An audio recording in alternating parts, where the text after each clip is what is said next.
do not put the money first. Everybody wants to be financially independent, but at the end of the day, same people you see on the way up, you see on the way down. And yeah, great, you're a multimillionaire. Are you happy? I got clients that are like, these guys are one guy's almost like worth 500 million, but I can tell you they're not happy. They're not doing this. This is cool stuff we're doing here. Like these guys are on their phone 24/7 trying to make another zero to the number. It's like, dude, like you're gonna die. What's going on, everybody? Welcome back to My Social Life. This is the podcast where you can hear the real stories behind the people on social media. I'm your host, Jacob Kelly. As always, today's podcast is powered by TRUFAN. And before we get into today's conversation with celebrity trainer Tony Greco, there's a couple things that we need to go over first. If you enjoyed today's podcast, be sure to leave us a positive rating and review, share this episode with a friend, and subscribe. I put up brand new interviews every single Monday and a brand new takeaways episode where I sit down and break down the most recent podcast episode of the week every single Thursday. And now, without further ado, I'm very excited to present to you my second conversation with Tony Greco. What's going on, everybody? Welcome back to My Social Life. I'm your host, Jacob Kelly. As always, today's podcast is powered by TRUFAN. And today on the podcast, we are joined once again by celebrity trainer and entrepreneur Tony Greco. We had Tony on the podcast at the end of December discussing his entrepreneurial journey, and I'm excited to have him back here on the podcast today to talk about developing a winning mindset and how you can change your life today. Tony, welcome back to the podcast. Yeah, glad to be back. And thanks for having me again. I'm excited to have you back. And where I want to start today, I think we talked about it a little bit last time, but I want to talk about kind of the slogan or the catchphrase that you have written on the wall behind you there, building bodies, strengthening minds. Can you talk about the significance of that? Yeah, because building minds, strengthening bodies is it's really what it says. I mean, people come here to lose weight or have the intentions of losing weight when they come into a fitness studio, and they want to make a better lifestyle out of themselves. But really, it starts with the minds. And people always ask me, I need to come and see you for fitness. It's like, I don't teach fitness. I build bodies and I strengthen minds. Well, what do you mean by that? Well, because what happens is that when you come in, you automatically change your thoughts because you understand that it's not all about the body, it's about the mind, and it's about the energy that we create on a regular basis. That's what's more attractive. You might have the intentions of coming in to losing 5-10 pounds, but ideally when you come in to TG Athletics, because you come in and do something physical, you already start navigating your mind to change the way you think. And that's something that I want to chat with everybody, is that what you're thinking affects your state on a regular basis. And we all know that exercises in general increase cognitive function. We know that. They've done several tests on that. But if you could ignite your brain every day and really deflect a lot of negative patterns that are going in there, and we could talk about a little bit later on in the podcast, then you're going to uplift your spirits and you're going to have a stronger mind. And that's one of the things that I really emphasize on. And that strong mind, that's not just when they're in the gym either, right? Like that carries them throughout their entire day, right? Yeah, it carries them throughout their entire day, because what happens is when people come in, what happens is, and I know this from a lot of the morning classes, is that just over the years of being in the business, is that everybody wakes up. I would say about 95% of the people wake up with problems, meaning they think about the past experiences that they've had the night before. And they're so routine in the sense that they'll wake up on the same side of the bed, they'll go drink out of the same cup of coffee, they'll start their car the same way they started every day. And what they're really doing is living in past memories of the past. So, the way our brain is thinking all the time is that by the time you're the actual age of 35, there's a really good doctor that I listen to. His name is Dr. Joe Dispenza. And, it's amazing that by the time you're the age of 35, you've now created a hardware in your brain. And that hardware is used to all these thoughts that have occurred from when you were small. So we deal with that. And we still continue to deal with that. So going back to like the routines that people do on a regular basis, I see that because they come into the facility and all of a sudden there's a burst of energy because now they know they're at a place where it makes them feel good. And all we've done is we've taken out of the memories of the past, put them right into the present where they're going to be active. And now they know that they can create something better for themselves because they know that they're already putting their brain in a state where, hey, I'm coming to move and I'm coming to get better and feel good about myself. They have this endorphins rush during the course of the exercise, and they have this experience. And then that experience gets stored in the database and creates an emotion. So as soon as they leave, we call it they say the runner's high. Well, this is the exercise high. And they continue to do that. And then what happens, they cross another thought, and then they deal with another choice, which leads them to another experience and then another emotion. So it's really neat the way it happens. So I could technically say that when people come into the facility, they're actually feeling a lot better than they weren't coming into the facility. That makes And sense. yeah, no, that makes sense. But so they leave the facility feeling motivated, like you said, with kind of the exercise high, but motivation is a temporary feeling. So how do you teach the people that you work with, or what have you done that's allowed you to kind of put systems in place after that motivation wears off? Because it's hard to keep going once you're no longer motivated. So what have you done with like those habits that they aren't negative habits, but they're positive habits once motivation dies? Yeah, so I've taken a lot of mindfulness coaches, a lot of mindfulness courses. I did one last about 4 months ago with Manali Scott.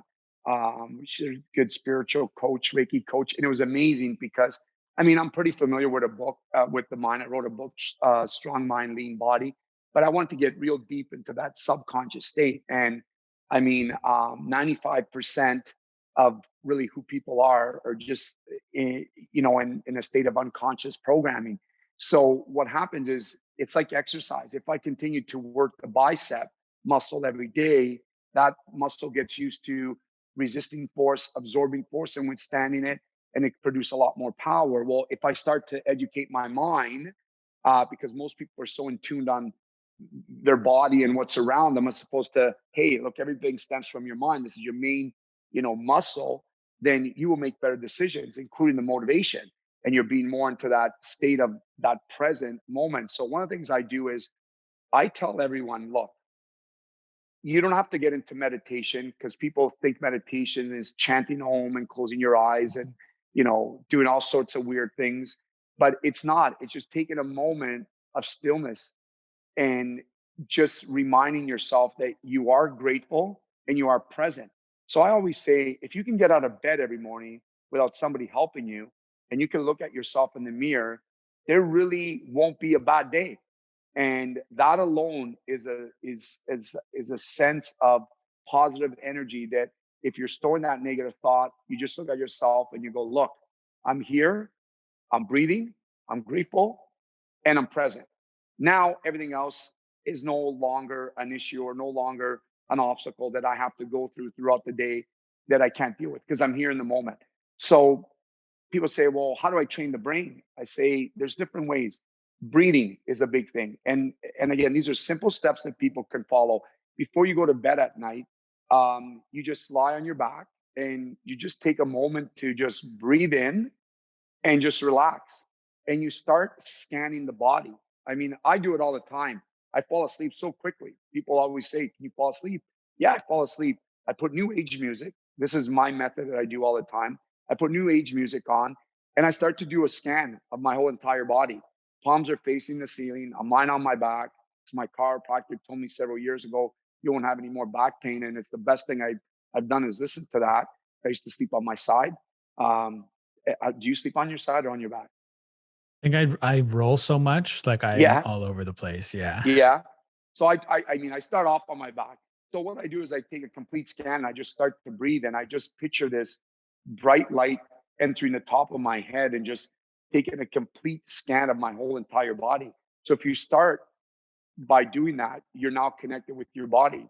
And think of this, light just shining through. And every time you do a scan from the top of your head all the way down to your neck, to your shoulders, to your fingertips, to your legs, and all of a sudden you're just letting go of any tension because throughout the day, and I don't know what kind of individual people are, and people that are listening to this podcast right now, but what I would recommend is take the time on a scale of 1 to 10 when you're listening to say, one being the worst and 10 being the best, how much of that stress tolerance or how much stress are you going through on a regular day? And be honest with yourself. Because one way that you can get rid of it is at night when you're doing these exercises, because all you're doing is you're letting go of this tension and you're just being aware and bringing your attention back to you of being present in the moment. Because again, you're on your bed, you're just about to go to sleep, you're thanking yourself for being there at that present moment. Now take the time to let go of any tension. That way, when you wake up in the morning, you don't think of those same issues, which lead you to the same problems and producing those same emotions again. So that's one way of doing it. The other way is self talk. And again, this is simple things where you could read a message. I always use positive cards with my clients after I teach them. And I say, okay, pick a card. And they pick it and they look at the message. And it's like, oh, yeah, that really, oh, you know what? That addresses the thought I had. I like that one. And it's just a simple bang, taking them out of like a total situation because our brain goes through 60, 70,000 thought patterns on a regular basis and 90% of the exact same thoughts. So if I can simply change that thought in a moment like that, if I say, hey, you know, what's wrong with your eyes? And all of a sudden you start thinking about your eyes, that thought is completely gone. So that's about what I mean about training the brain is the more you could do that, and this comes from my martial arts days, is the more you're aware. And being more aware in the present moment will be able to make the right choices on deflecting a lot more negative energy. So those are two simple things, Jacob, that people can do is just, recite a passage. I am grateful today because I am breathing and I'm alive. Boom, simple. I mean, whatever that may be. And then already your brain is programmed to take actions forward and it remembers that thought. And again, it's a good way of deflecting because I don't know what people are thinking, but I can tell you that 95% of the people, are always in an unconscious state. Mhm.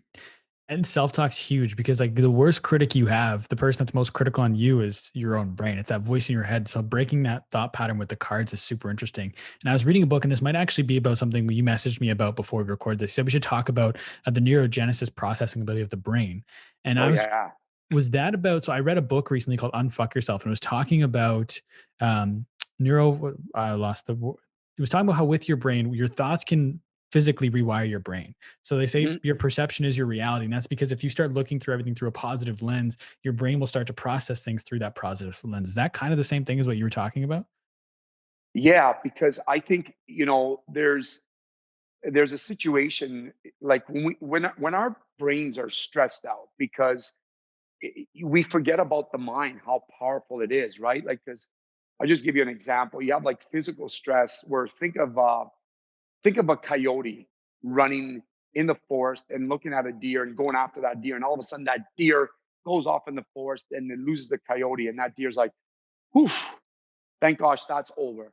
So that's a physical stress. It kind of lasted really quickly, but then it went away. But the stress that is a chemically stressed through epigenetics because what you're thinking really affects your state on a regular basis. And it's like that stress that never goes away. Now that can hurt you, can actually lead you to disease.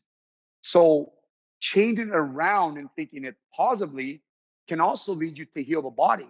So epigenetics is that's that quantum physics method of really being in that present moment where your brain is like really truly there. Like when I said earlier, think of your eyes, and that right away your thoughts are going, okay, what does he want me to think about? My eyes, and then you start kind of looking at your eyes.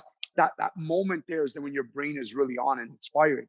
So that book that I was talking about was called Spark, and it was by Dr. John Ratey, doctor out of Harvard University, and he wrote about how the only time your brain cells think and regrow is through the course of exercising. And we're like, what do you mean? I didn't even know we had brain cells that thought, were regrowing. It's that whole neurogenesis process. Because what happens is when we exercise or any movement pattern, especially like high intensity stuff, your brain is ready to learn now. Now you're in the game. So they did these studies. They took kids out of Chicago, Illinois, and what they did is every year they write these high tests of, state tests of math, science, and biology. So what they did is they did this every year, and they had these kids. They were probably scoring like 16, you know, and out of how many people were actually entering this study. So what they did is they said, you know what, we're going to take these kids, we're going to put them through a series of exercise 3 times a week, more of a circuit style, training style. Well, the following year, they scored first in science and third in math. They also do these tests in Europe and European schools where they have these kids push their desk back. They say, okay, we're going to take a brain break. Everybody stand up, jumping jacks. Good, jogging on the spot. Okay, now you're back in the game.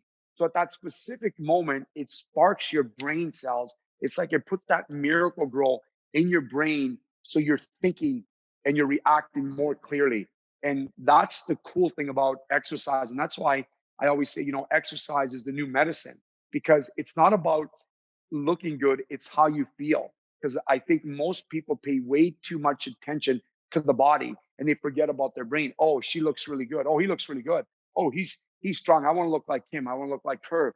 And it's like you're drifting your thoughts where it's like, wait a minute, it's not about the body, it's about the brain. It's about being here right now in the moment and being able to make that change and create what you're trying to create, so that way people always, again, base their thought patterns on what they did yesterday, what they saw on TV. Oh, did you see that show last night? They had this guy. It's over. You're in the moment right now, because if you're thinking of that, then you're never updating your software in your brain. So you're really never truly living in the moment. You're almost like a few steps behind. It's almost like when we get our notification, update your software, update your software. It's like we never see that. And I can tell you from past experiences, because one of my therapy is talking about this stuff like I'm doing on this podcast, and like I do with all the clients and all the people that I encounter, is that that's part of my therapy, is that by me telling, my brain is storing this, and then I act like it because I'm thinking about it and talking about it.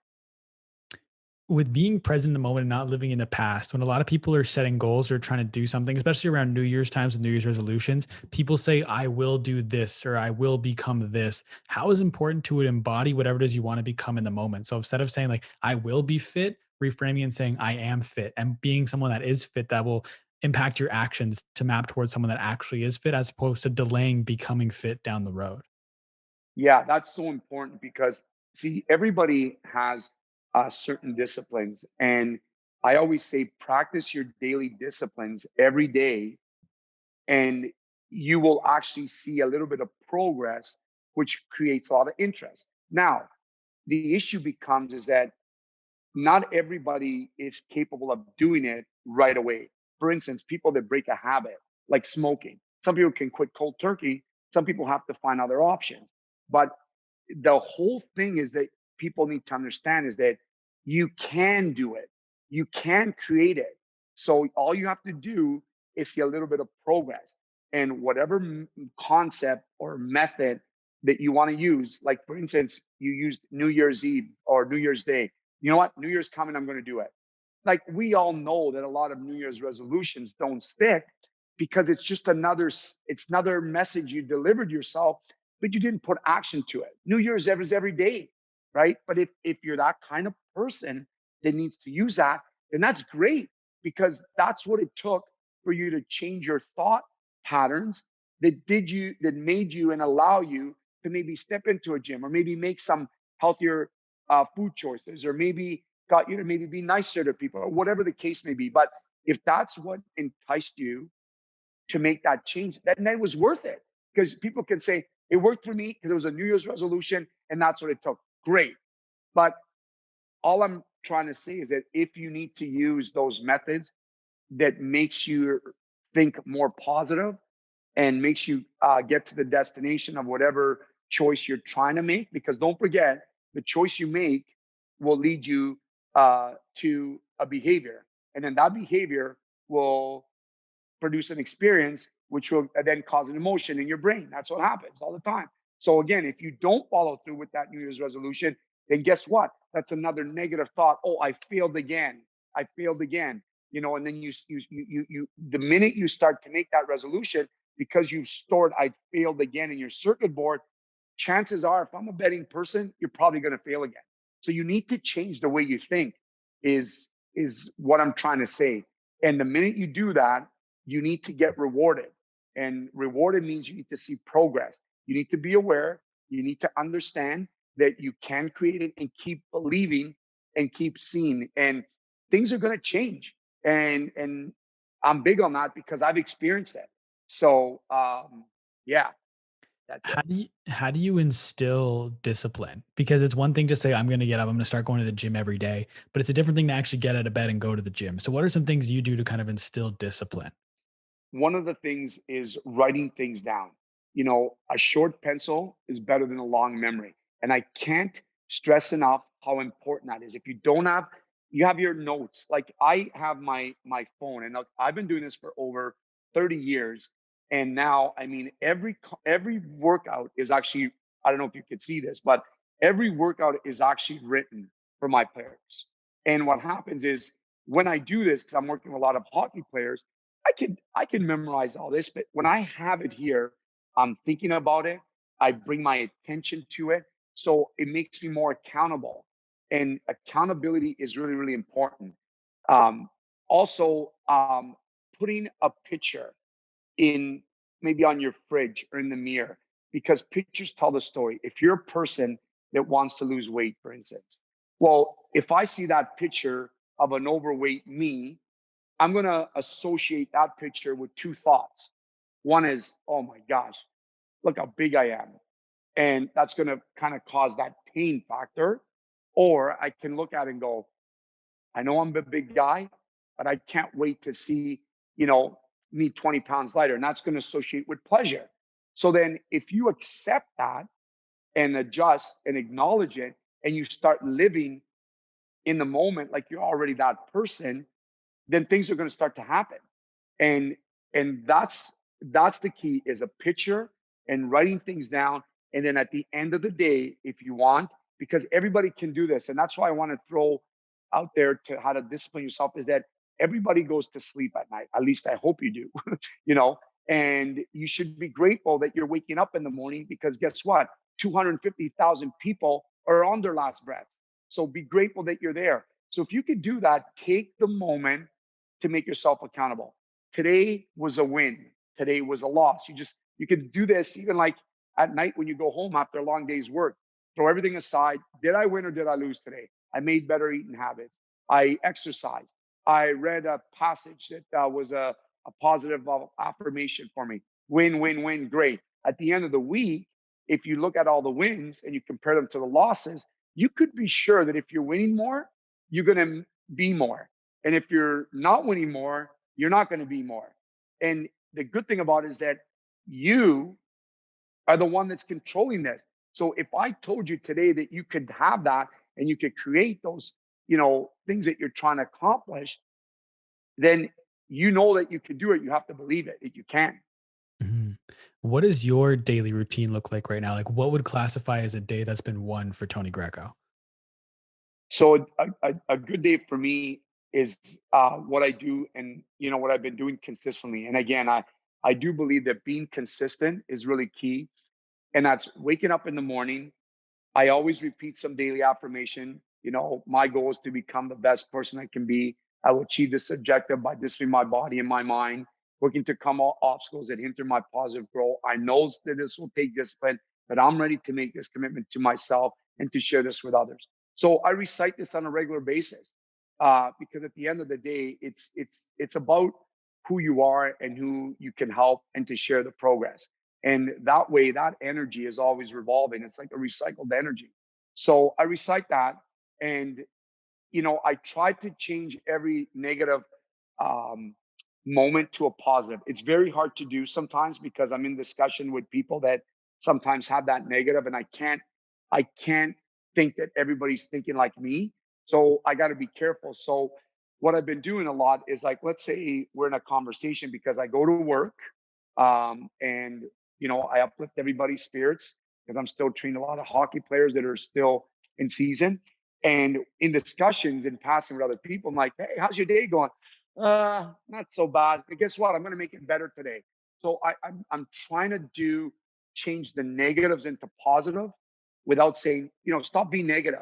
I'm hoping that trying to do that on a regular basis will do that. And that's a lot of the stuff I do on a regular basis is make sure that I get proper fuel, which is all about my eating habits, and just redirecting negative energy to the positive. And it's tough to do, but I look at it as a challenge for me. And I also look at it as it's also making me better as well. How do you overcome your bad days? Because for a lot of people, when they're having good days, they're sticking to their habits, their routines, things are going well. But when they miss the gym one day and they kind of fall off the wagon, they start to spiral. What do you do in bad days to kind of get through them? Yeah, I usually take the time to be with myself. I have an office at home, Jacob, and I go in the office. I love listening and mixing music.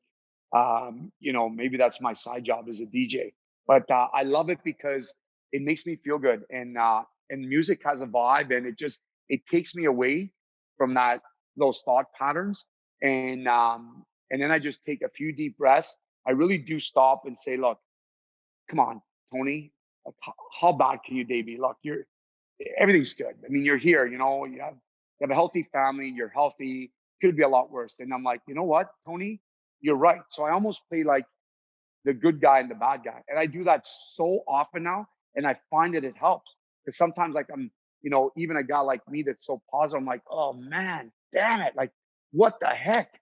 And it's like, oh, and it's like, we've all had those moments. But then it's like I stop and it's like, okay, Tony, why do you have to get so mad? Look at you're healthy. Your family's healthy. You're in a good state. You're grateful. It's not that bad. You want to see bad? Yeah, you're right. Okay, let's go. And then you're back in. Right now, again, that might be, experiences that I've had throughout this journey, and it might be my martial arts practice. It might be me talking to you about this during this wonderful podcast because this is the stuff that makes you really think about it and put that into your database so you're able to deal with it because I'm far from perfect, but I like to strive for consistency. And that's what I want to throw out there to people is that don't worry about bad days because we all have them, but take the time. And for me, that works for me. I talk to my other Tony. Hey, Tony, was that bad? That's not that bad. And you always can use someone to talk to. So if that might mean your best friend, or someone that you're really close with, and I'm sure they'll be more than happy to help you, do it and make that call. On the last podcast, you talked about one of the reasons you ended up getting out of martial arts was because it became too commercialized. Kids were more focused about getting the next belt color than actually learning the practice. So, what do you do, or how do you teach people to love the process and not just the end result? Well, I tell them that it's a journey and it doesn't happen quickly. So if it's weight loss, I let people know the truth. I think um, giving people big expectations, all you're doing is you're feeding the ego. I think being real and giving less is giving more. So it's like, look, you know what? I can tell you that I'm going to make you lose 50 pounds in a month. But guess what I'm doing? I'm giving you high expectations. And then if you don't do it, you're not going to like me and you're going to be disappointed. But if I say, look, you could do this, and I could tell you because I've trained so many people that you're going to definitely lose 1 to 3 pounds in a week. And this is the amount of weight you're going to lose in a month. You're going to accept it more. And then what's going to happen is that, like that's why there's that saying is that journey begins with your first step. And inch by inch, it's a cinch. Yard by yard, it's hard. So take the time to experience the little things that will make you talk about and share this progress with other people. And that's the journey and the excitements of living through that. And there's so many. Everybody's got all these stories, but at the end of the day, if you really look at it, it's all about an experience that we've had, and to pass it to somebody else so they can share that experience, and so on and so on and so on and so on, and just really uplift people. And yeah, so that's pretty much it. Is like being real to people. I think now is the best thing. And I know I was that guy that I gave higher expectations. I'm not going to lie, but now knowing what I know, it's like why? And I didn't know why. Maybe that was a way that I maybe wanted to get their attention. But I find that, being real and giving proper expectations to people, I think people accept it more, and yeah, so that's it. And so over the course of the journey, as you're taking it inch by inch, there's still going to be bumpy roads along the way. There's going to be obstacles. I have a quote here from our last podcast. He said, "You either learn to get through it or basically give up." For entrepreneurs, when they experience obstacles that hinder positive growth, it's easy to deflect and give up. But if you go through it and carry on your discipline, there's no stopping you, because there's no stopping until you quit.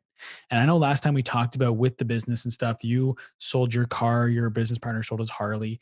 Was there ever a point, man, maybe that was it, where you felt like giving up? I I'm not going to say I didn't. It was crossing my mind, because that's what everybody does, and I'll tell you why. And I think part of that, and this is that's an amazing question, because part of that is that I really think that, um, the the way we think and feel is the way we've been brought up, and like I said, my family and my dad was very hard on me. So it was the fear of failure, that really enlightened me to get through it. Now, it either makes you or breaks you, right? For me, unfortunately, I was grateful that it made me, because I went through that obstacle. But some people still think they're going to fail, and that's probably because there's been so much fear instilled in their mind from a mentor, whether it's a soccer coach, whether it's a parent, whether it's a close friend, of always telling you, don't do this, don't do that, you shouldn't do that. That's enough. Let it go, do something else. And it's all these like circuits that are like wired in your brain that automatically you think failure. But at the end, like I said, you never fail until you quit. So if you love the passion and can put your brain in that moment of really seeing it and being it, then you're not going to fail. And and that's what I think at the time. I put that passion in place. So we lost the car, my business partner lost the Harley, but that's why we're where we are today. Because I think deep down inside, I mean, how do you really fail if you don't quit? Think about that, right? I mean, because you're really following something that you could create. So what is failing? Is it because you didn't make money at it? Is it because you can't do it anymore? Like, what is it, right? So if you're still doing something, you're never really failing. So that's why I say don't give up, but you got to love what you do, because if not, then it will cause more stress, and it will create, your cortisol levels to go up in your body, which will force that flight or fight resistance. And that's where you chemically, have so much stress where you can be sick, just like we talked about at the beginning of the podcast. How can you become more comfortable with risk? Because if you want to start a business, if you're going to be an entrepreneur, there's going to be some level of risk involved. So how have you become more comfortable with it over your career? Well, I think the way to do it is, to see what the reward is. Like, some people take a lot of risk, but they forget what the reward is. And then some people don't even think of the risk until it's too late. But what I can tell you is that before you take any risk, is ask yourself what it is that you really truly want. Because a lot of people don't know what they want. They just go into things like, if I had a quarter, or everybody's used a penny, but I'm gonna use a quarter. For every time someone's like, well, we should open up a coffee shop. We love coffee. We should open up a coffee shop. I love coffee. I'm not gonna say I don't, but why am I gonna open up a coffee shop? And why do I really want to open up a coffee shop? And is a coffee shop something I really want to do? So I think people just, most of the time, just throw stuff and just jump into stuff without really realizing what is it that I really, really want. And the way you distinguish that is what makes you happy of what it is that you really want. Does that truly make you happy? How is it going to affect your other thought patterns in your life, your home life, your kids' life, your real life, your spouse's life? These are the things that cross. And then you're going to think to yourself, I don't really need that. So when you take a risk, you got to go all in to win. So if you're all in, then you win. If you're not all in, going to be tough. And again, not to take a stab at people that are involved with partners and stuff. But I mean, it's tough to control the risk of what you can't control. So if you're going into a company or a partnership where you really can't control something, then the risk is going to be a lot higher. Whereas at the end of the day, if you control and everything, the risk is in your hands. If you're comfortable with yourself, then you know that you're willing to do whatever it takes, whatever sacrifice you got to make. And that's why I love those success posters, because you see the success, but then you see everything underneath it. They got to that success, right? So that's the stuff that you yourself know you can do it. But can somebody else that you're involved in do it? And that's going to cause a clash of opinions, which is going to create some kind of conflict and add more risk and stress to your life as well. For going all in, clearly you have to be passionate about the idea. But like you said, a lot of people don't even know exactly what it is they're passionate about that will allow them to be comfortable with taking that risk to go all in. So, what is your advice to people that are trying to figure out exactly what they're passionate about? Well, my recommendation is this: do not put the money first. And I don't like, listen, everybody wants to be financially independent, but at the end of the day, same people you see on the way up, you see on the way down. And yeah, great, you're a multimillionaire. Are you happy? I got clients that are like, these guys are one guy's almost like worth 500 million. But I can tell you they're not happy. They're not doing this. This is cool stuff we're doing here. Like these guys are on their phone 24/7 trying to make another zero to the number. It's like, dude, like you're going to die. And it's like, how much more do you need? But if you think of that last and you think of as a result, then everything comes. Because yes, I know it's important. You need it. We need it to live. I get it. But what you need to live might not mean what the other person needs to live. So if that's what truly makes you happy, there's a price to pay with that. And believe me, this is my experience. From what I've seen, a lot of people are not truly happy. And I can tell you that I like hanging around with more people that actually are happy and do not have, all those zeros in their bank account. So at the end of the day, it's like you have to do what makes you happy. So do not think of the money first. Money is the result of what you're trying to do. It just comes. Build it, they will come. Passion, courage, sacrifice, passion, love, gratefulness. Everything else comes because people see that in the value.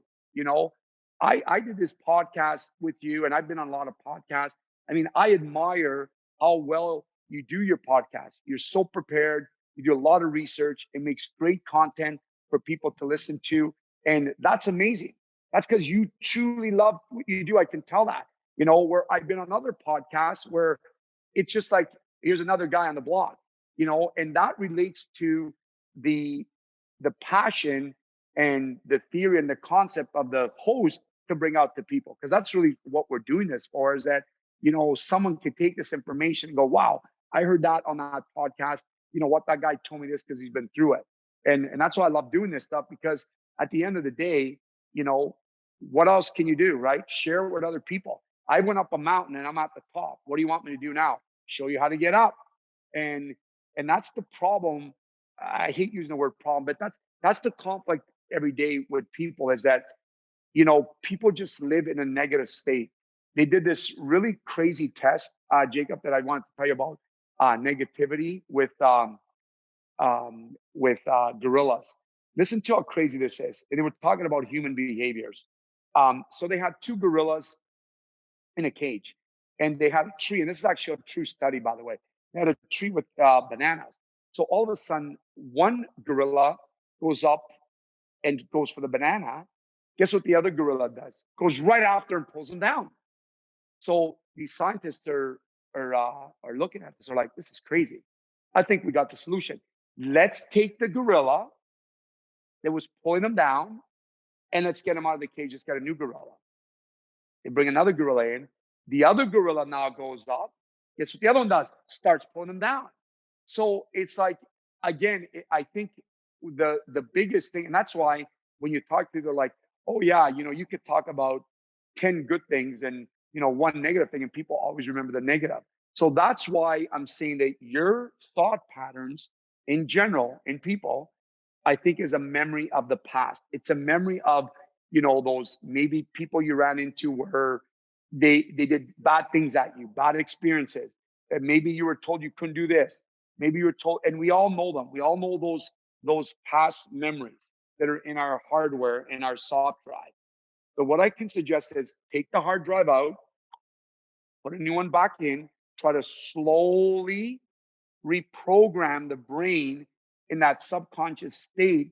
So you're trying to redirect. That's exactly what I'm trying to do. That's why I'm sharing this, is redirect the negative to the positive. And then the software is a lot better. And guess what? You start to attract more things that you want, more energy. People feel the energy because we all know we've been in a room where we're having a great conversation. Some person walks in, and it's like, you don't say, "Hey, you feel a negative energy here?" But guess what? We're all thinking it, and we're all right because that person has brought that attention in that room, and we feel it, right? But we don't say it. Do you guys feel what you?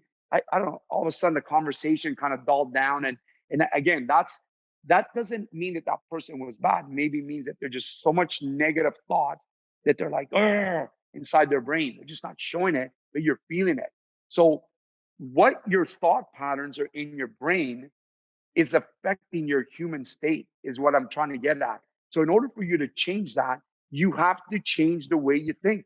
And the more you can do that through meditation, through positive affirmations, through exercises, through talking about it, the better it is. Do not give up and keep going. That reminds me of one of your quotes that I wrote down here before doing this that I really liked was the attitude leads to the altitude. I just love that. That was Huge. great. Yeah. Um, Thank you. no worries. And we were talking, you mentioned how like adding another zero to the bank account's not going to make you happy. And no one should quote me on this because I'm not 100%, but I believe I read somewhere once that there was a study done and on average, the happiest people make $86,000 a year and that's it. They don't even make Wow. six figures, which I just thought was super interesting. And you mentioned how it's like, stop focusing on adding another zero, you're going to die. And our friend Deepak Sharma made a post the other day about Yeah, how we're all going to die one day. Is that something you think about? Does that kind of motivate you in the present moment, realizing that you only have a limited amount of time?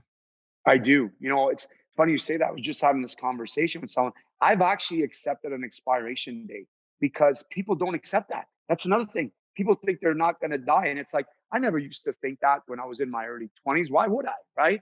But, when you start to get to a second cycle of life, I always say to people, look, and I always do this, and it makes them think, take a measuring tape and place it on the ground and stand on your age right now. Right. And usually, if you think you know approximately when your expiration date, God forbid something crazy doesn't happen, usually what you're thinking, you're feeling, right? So let's say whatever, you're, I don't know, 40 years old, and you stand there, you're like, with my lifestyle, I'm a smoker, I'm this, whatever people's lifestyle, or I'm healthy, vice versa. So let's say you give yourself to 85. Now you look at this measuring tape and you go, okay, what are those, 45 years left? I'm sleeping this much. I'm doing this. So really now it's down to like 25, you know, and I'm just doing some quick math here. So when you think about that, you're like, holy, you know what? I need to change the way I think because why am I holding to all these grudges? Why am I holding on to this stress? For what? For what? It doesn't make, for what? For me trying to make more money? For me trying to make, more challenges in my life? Because I'm in control of it and I know there's an expiration date. So why am I doing this? And and again, that's another thought process that you could run that through your circuit board. Accept the fact, acknowledge it, and adjust. And by adjusting, it's going to make you feel better, not only about yourself, but you're going to see that even people that you speak to will go, man, that guy's used to be a friggin' prick, but now he seems like a nice guy. Like it just, you change because you learn the fact that, look, I'm not better than you and you're not better than me. So what? You have more money than me. What does that do? What is that? So that buys you fake friends. It buys you fake fantasies. And guess what? They might say, I don't care what you think, Tony. I'm happy. Okay, great. He's still going to die. So, you know, so at the end of the day, if that's what makes you happy, great. And it's funny because, with our group of friends, we have, people that are kind of acquaintances that, like I said, have a lot of money. And they always say, I wish I had your life. I'm like, well, you can 20 times over, because again, it's a fantasy world. How much of that is really real, right? I mean, look at celebrities, sing about it. Look at Justin Bieber right now. From a young guy, went to, being so famous. Look at his songs. I mean, great songs, Justin, but holy geez, I'm like, you know, and I get it. It's great that you're passing on that to young people, which is amazing. I admire them for that. But it just goes to show you, and at the end, it's about being happy and living that life that someday will have an expiration date. Why do you think so many people don't want to admit that to themselves? Is it just they're uncomfortable with that fact, so they just avoid it? I think they don't. I don't think. I think because they just don't think about it enough. That's what it is. They don't think about it enough. And I always like to get my data from seniors. I remember when I wrote my book, Strong Mind, Lean Body. It's like, what would you do now if you were young again? And they said that same thing. They said, you know, I wish I could have exercised more. I wish I could have taken care of myself a little bit more, because now they're accepting death. And I see it in my own parents. I mean, like, my dad's 83, and he just, we go over there Sunday, and it's like it's the same, procedure that he does. He'll sit at the dinner table, he'll walk up the stairs, he'll watch TV, he'll sit, and it's like what do you? They're just waiting to die. Like, it's like they know they got less years ahead, and they're thinking about it more. But at 30 or 40, they weren't thinking that. Now, the good thing about that is that they would have thought about that. I'm not getting people to say, tomorrow I'm going to die, tomorrow I'm going to die. Just knowing that there is an expiration date, because what it's going to do is it's going to lead you to make, I think, in my opinion, better choices, because you always understand that there is an end date. You're not Superman, and you're not this person that's never going to, that's going to be around forever. You're going to go. I hate to say it. So if you can base some of your thought patterns to make you feel better during the course of this journey, then that's all I'm saying. And I think that's the problem, is a lot of people just don't think they think there's going to be, I don't know, some miracle cure or whatever. And they just don't think about it. And I I mean, think like, that's the issue. yeah, and with you specifically, I mean, like, you've made the most of your years to this point, a successful entrepreneur. You're a bit of a renaissance man as well, motivational speaker. You talked about the book, which I do actually want to talk about now. But so Strong Mind, Lean Body was actually your second book, right? Because you wrote Yeah. Train Like a Freak with Dan Boyle first. Yeah, that's right. That's right. So I had Tony LaFaro, who was a writer from the Ottawa Citizen, just do kind of a small little book. And I wrote that book because Dan Boyle, one of my clients, he was never drafted. They said he would never play in the NHL. And this is a guy that was like, not the tallest guy on the ice, but was a Norris Trophy uh, winner, I think, or candidate. But I know he was a gold medalist, Stanley Cup champion. So it was like, here you go, Mike Keenan, who was one of the coaches that thought he would never do it. And he talks about it in the book. So I wanted that as a tool for young hockey players to say, look, don't stop chasing your dream. That was the only reason why I did that book. And I said, here's this guy. So hopefully you could read this, and it'll help you to crush obstacles. But then the Strong Mind, Lean Body was just for strategies for life successes. Because again, whatever success means to you, there's always a formula. And the formula is that, sacrifice after sacrifice after sacrifice with a little bit of enthusiasm equals success. Nothing comes easy. And you're like, I've asked everybody that's been in business, everybody that's accomplished something, nothing came easy. And even if they did, they either lost it and had to rebuild it again. But again, it wasn't easy. So if you could take some of that data and some of that motivational stuff that's in there, and I used my own scenarios to try to put the reader into the point where that could be in their life. This is how I got out of it. And if it works for you, then great. Then I've done my job. That's what the book is all about. And when did you start working with a lot of these hockey players? Like today, you're working with a ton of guys, a lot of elite players like Jack Quinn, eighth overall in the draft this year. Like, when did that start happening? Well, I've been training like hockey players for now over 20 years. I mean, Dan Boyle was one of my guys, Marty Havlat that played for the Senators, Chris Phillips, Mike Fisher, of course, just to name a few. But what happened is that ever since I started to get deep into the weeds of really understanding the physiology of movement patterns and testing measurements, which I find are amazing, Jacob, that's when I said, you know what? Not that I got it all wrong, but all the stuff that all these trainers have been doing for years, and this is not to take a jab at trainers, is that we're all just throwing stuff on the wall. We all want the intentions of our clients to get really good, but really, what are we measuring? And that's when I said, wow, that's amazing, because nobody wants or doesn't want their client to get in better shape. But really, a lot of the times, if you're not measuring, you're guessing. So what I did is I started to work with a guy by the name of Claude Giroux, who is a strength and conditioning coach, and he's an Olympic USA coach, 20 years experience at University of Minnesota, sits on tons of boards, great guy. And I also work with a guy by the name of Dr. Ben Peterson, who is the fitness director of San Francisco 49ers. Great guy to have on your podcast, by the way, if you can get a hold of him. Super guy, genius, scientist. And he wrote the book with Claude Giroux on triphasic training. And so I started to get into it because he used to be the fitness director of the Philadelphia Flyers. And I met him through Claude Giroux, who's one of my clients. So this guy came to Ottawa, started looking at the training that I was doing. And again, such an amazing guy, because a lot of these trainers always have egos. I think it's the only profession where everybody thinks they're better than the other person, which makes absolutely no sense, because doctors don't do that. And I said, and he looked at my training. He's like, Tony, it's great training that, if I can show you this way and this way, I'm like, man, this is amazing.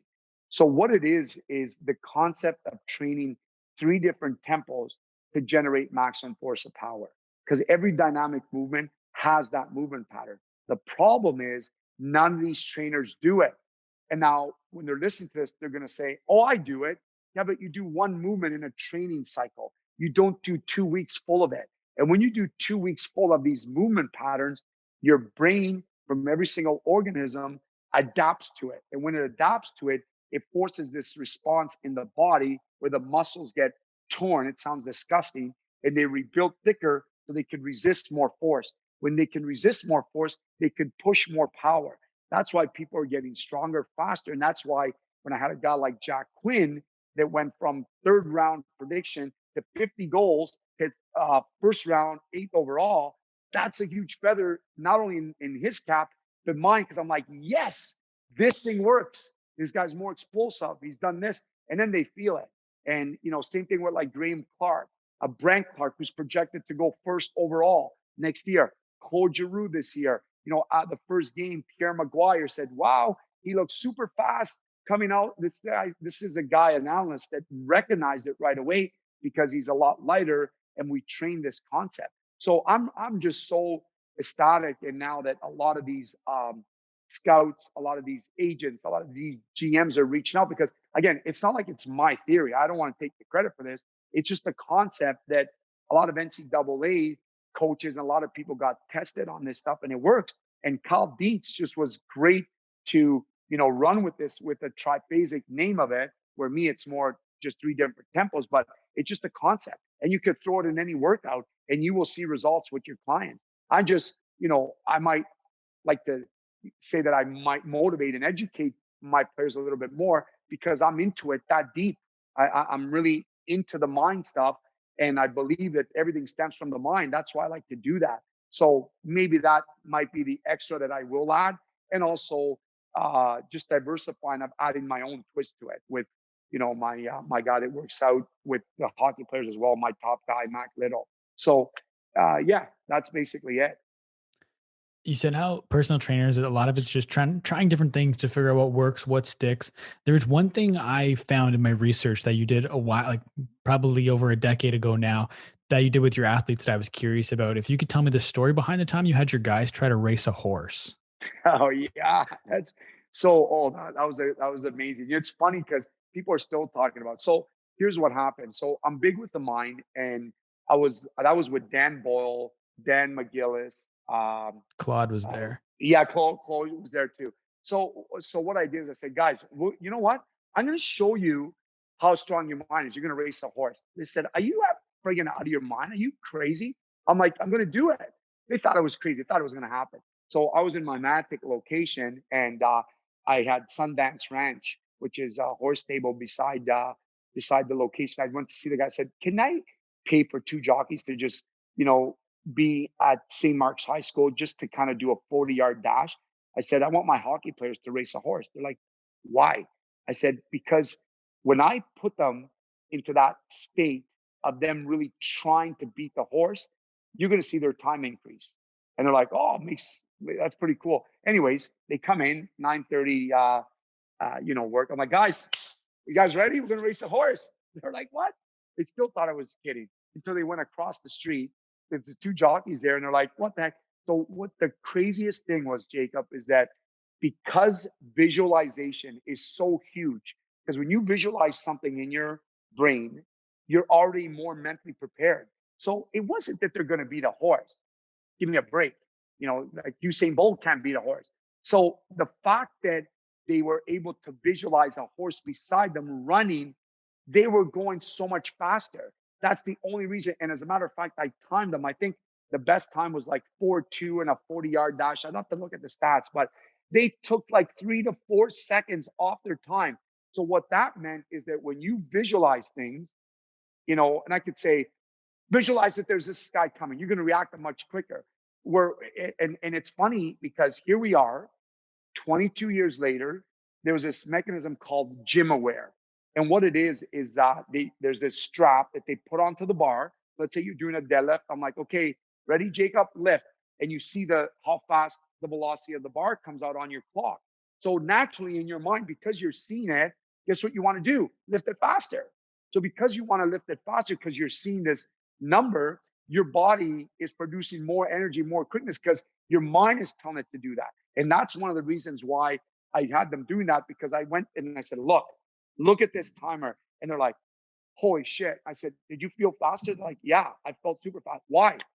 Because I was racing against a horse. They were visualizing, really, truly trying to beat the horse. And obviously, maybe they were scared too because the horse was beside them. So they were running faster too, So that's all I was doing, is trying to teach them that when you visualize stuff, you're more mentally prepared. And I know that Michael Phelps, before his events, he visualizes for 2 hours. So what happens is your brain, because your brain doesn't know the difference between a vivid and a physical event, what it does do is it triggers off the same neurotransmitters like it is there. And if you could visualize that, you're technically more mentally prepared to make less of a mistake and react a lot quicker. And there's all sorts of studies that they've done with people that visualize. I know even with martial artists back in the day, and people that just visualize punches coming at them. They're like this. Well, when they were in the ring, they were like a fraction of a second faster. So if you can anticipate that punch coming, boom, you could go and, throw a jab at that split second. And that's where, a guy might be faster than you, but if you visualize with the experience of that coming at you quicker, or a hockey player anticipating the puck in the corner because you visualize seeing it there quicker than he did, there's that above and beyond, about living in that subconscious mind of anticipating that movement and getting there quicker, right? So amazing stuff. For people that aren't like Michael Phelps and don't have 2 hours, can you practice visualization like 5 minutes a day? Does it still have some Oh effect? yeah, totally, totally. What I tell the athletes and hockey players, say, guys, you know what? At night, again, doing those home exercises when you're lying on your bed, it's like visualize you getting on the ice, visualize the fans, visualize how that first goal, what happened. You passing to this guy passing to you. Just visualize that scenario, because when you get on the ice, your brain has gone through that event. It's the same thing as going to an event, going, oh, last night was such a great event. I was at so and so's event, and this is what happened. It's the same thing. You've already played that record in your mind. Now you're just putting it on the turntable when you're going on the ice, and that's what's really cool about it, And if you could engage that you're truly in that moment now, that's where you could use the memory of the past to help you in the present moment. And that just shows you that visualization is really important, because again, most people live in those past memories, but they're the negative memories, the problems they had. We don't want to do that. We want to visualize the celebration, the goal scoring, the 100-meter race, whatever the case may be, right? Something with victory. Is there a time and place to look back to do reflection, or do you never really focus on that? Is it always looking forward? I keep looking forward.